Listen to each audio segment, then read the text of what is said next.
JT Barrett just said something about Caleb Williams that every Bear fan needs to hear. And by the end of this video, I want you to vote. Will Caleb be a top 5, top 10, or top 15 quarterback in the NFL? Drop it in the comments below. When we speak about things in the auditory, we talked about some of the intangible or the tangible things that I think as far as faster reads go. But Caleb being less interested in hero ball throughout the course of the game in terms of it being the total MO as opposed to it being sprinkled in and included, and being comfortable operating the structure, we will get to understand exactly what the coaches expect from a young Caleb. And let's see exactly if we can entertain what a JT Barrett has to say about the things that can make Caleb be a bit better and making the next progression when we talk about the steps he needs to be one of those quarterbacks that we talk about. Because I got a good question for us. We'll get to it right after this interview. And just looking at it from a lens of this is areas where we're going to improve. And so with that, he's been great as far as accepting the coaching and things. And then for him, it was one of those things where we just don't have to work as hard for our money. Like there's times where we could just work through our progression and get the ball out on time instead of having to create an extended play. So I think that was more of a conversation where it was like, hey, my guy, I know you just made this crazy play. That was really cool. But we had a guy come open wide underneath it. You just pop into it. And then he does the running, and now you're not as tired, you know? So having those conversations with him to help him realize, like, hey, I don't have to do as much compared to maybe past years or just him playing in general. So that's been awesome. He gets that even when it's like a really impressive highlight reel. Absolutely. You're explaining it the easier, like more efficient way. And he's straight up. Absolutely. Because, I mean, there's come a time where you also had late in the game where our guys bent over huffing and puffing, and he's like, yeah, it's because you're running everywhere when you didn't have to. So I think those conversations, because with him, he wants to be more efficient, right, and wants to have that ownership where he doesn't have to necessarily always take off and run and try to extend plays in that aspect. So with that, I think for him, it's been really good being able to see those clips again and be like, oh, you could just get to my tight end here, kick it to my back here, instead of trying to also figure out what the defense is doing, like what's the coverage, where it's like, hey, if I go through my progression, boom, boom, boom, there's going to be somebody that's going to be available for me. This is married up with that, but Teron Armstead, you played with him at the Orleans, right? Yeah.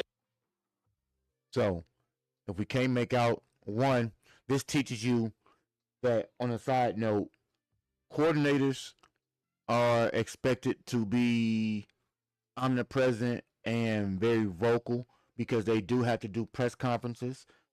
There is a lot of things going on around JT. At the same time, he has to have a command, whereas I hear his voice a lot more bolstered and clear as far as his articulation and assertion when he commands the room with that microphone. Nonetheless, he spoke to things of not quickly evading or collapsing on the pocket and giving up on a play, meaning, stay locked in, stay committed to the structure of the play, something we talked about. Less of those opportunities to focus in when we talk about the rollouts.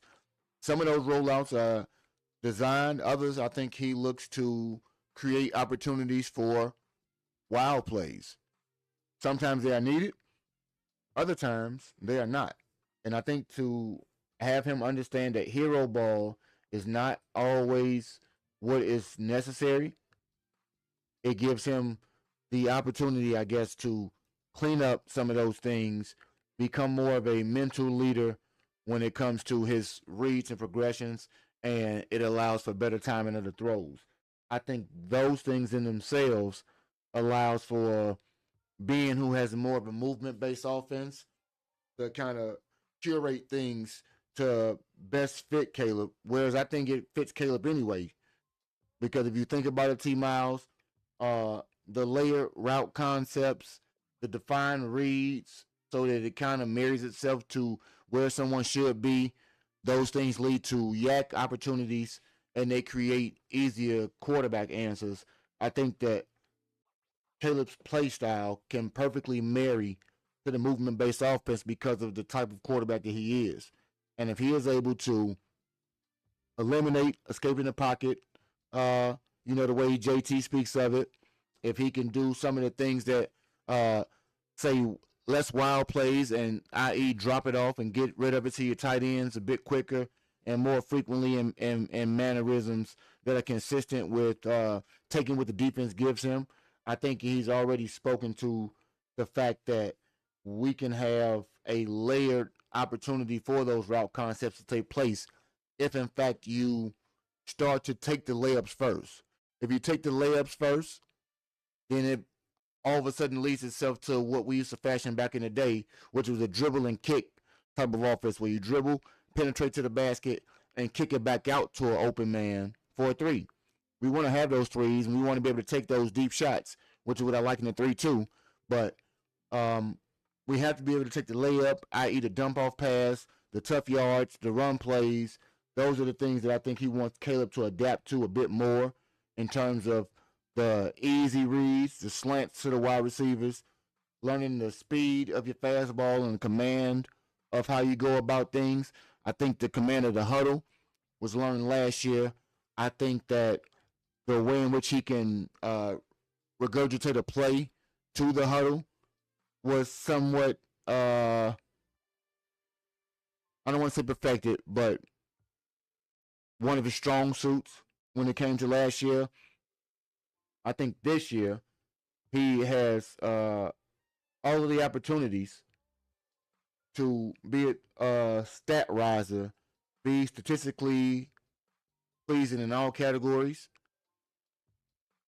Put that along with clutch conversation as far as him being the most clutch quarterback in the NFL last year, which helped to grow his reputation.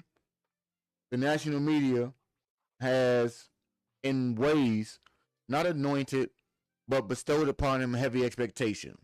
And the question I have for you about this particular debate, because it will be a debate, they have likened Caleb or given him the trajectory to be able to be a top 5 quarterback in the NFL.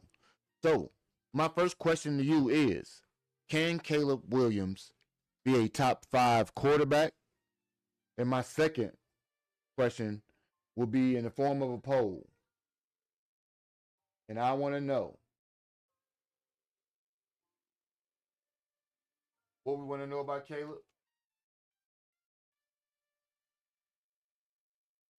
A say top 5, or can he be?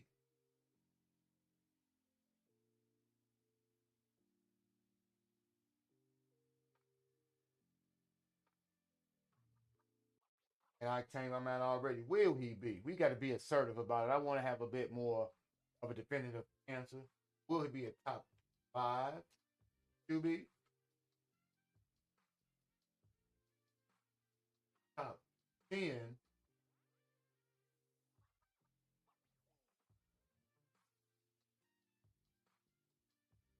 Top 15? Let me know what you think.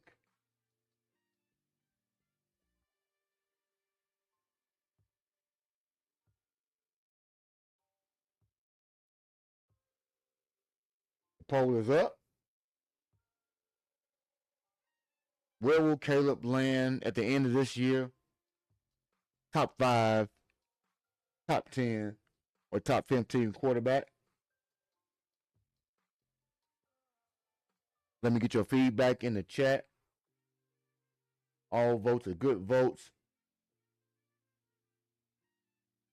Yeah, top 10, top 5, or top 15.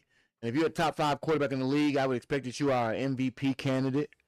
So for me, that would indicate a strong foothold on what things lead to. Because top 15 to me, I by many metrics, he was a top 15 quarterback already last year. So I would surmise 15 means you didn't improve any this year, and top 15 wouldn't be acceptable to me. I need you to be top 10 or better.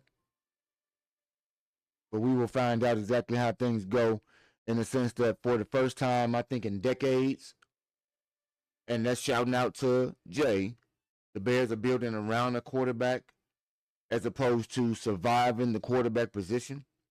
So that right there is one, it speaks to having somebody who knows how to curate an offense, be able to go also and have the talent at the quarterback position that can totally, I guess, what's the word? Revitalize everything that we think about the Chicago Bears and their offensive tone. And I think that that offensive tone is always going to be something that can be consistent with the coach that we have. But what they really would lead me to talking about when we bring up the next segment, Caleb has all of the tools to make the next jump and be into the next stratosphere of quarterback, wherever you put him. My question would be, does the Chicago Bears have the best young NFL offense? And I say young NFL offense because you think of a Luther Burden, you think of a Roma Dunze, you think of a Colston Loveland, you think of your quarterback Caleb, think of Kyle Monangai, and the list goes on. And those guys, Jade Walkers, young, young, young. And so if you think that those guys have a nice nucleus as far as the offense goes, let me know if you can think of any teams that rival that. There are two teams that Fox Sports has ranked above the Chicago Bears because they have ranked them third, obviously, by my last statement in the NFL as far as the young offensive explosion can go with the talent. And what that says to me is Ben Johnson is changing the identity of the Bears. And sorry about that. What I would say is that the main media narrative has shifted from the Bears being the cloud of dust monsters of the midway. Even Lovie Smith play a lot of defense and get off the bus running. And that was pretty much the idea, even with Devin Hester being a reference. Let's let Devin get excellent field position. Let's not turn the ball over. Let's run efficiently, and the defense will get us a win. I think that Ben has single-handedly been able to lend his thought process to assembling a staff and a roster that can now be discussed as one of the NFL's most exciting young units, if we can say, because I'm saying that. And I know there are other people who may speak to exactly how those types of things go for us. We do have a little bit of a pro reference about that a little bit later on. He won't necessarily give it to you the way I will, but think about this right here. If you think Caleb Williams will be one of the elite quarterbacks in the NFL this season, top 5, 10, or 15, let me know. Drop your comments below, like, share, and subscribe. Mailbox